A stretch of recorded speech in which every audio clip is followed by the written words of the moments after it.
In this video I'm going to give a brief introduction to how you actually produce a flipped video lesson using edX Edge.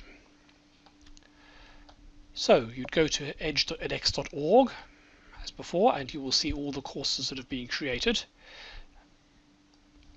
This is the student view. You can view a course.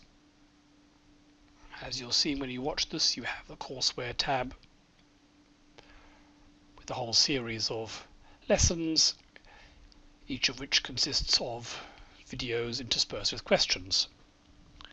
Now to edit it, you can either click on View Unit in Studio, or you can go straight to studio.edge.edx.org, which is the authoring environment. Let's just go here, View Unit in Studio. You'll see exactly the same thing either way round. Now if you just go to Studio Home, now you probably won't have this button.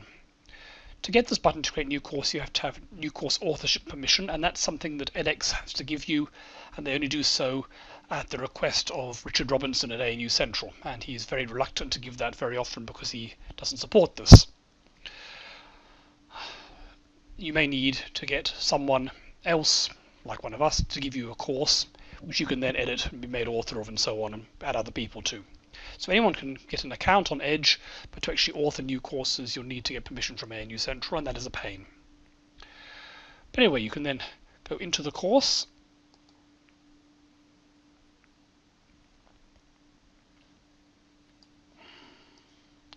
and then let's say we want to do something here. Implementation example 2, Paul Francis, and we can create a unit.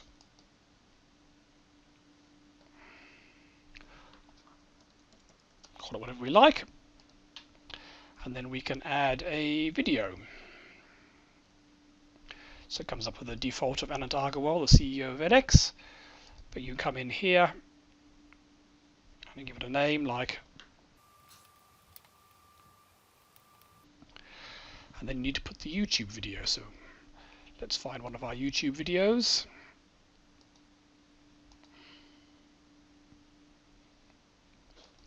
Start off with this one.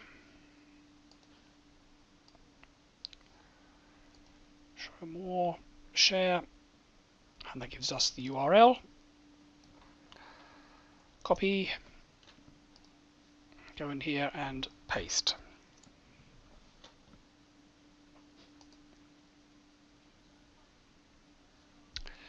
And that's done. You may now want to add a new unit, which would be a question.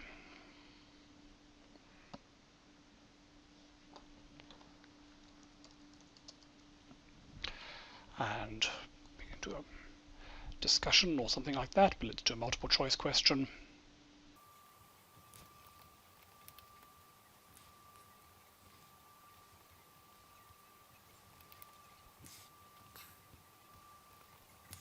So you put the question up here, number of options, the X, you can put in curly brackets, answers to feedback if students get a wrong answer.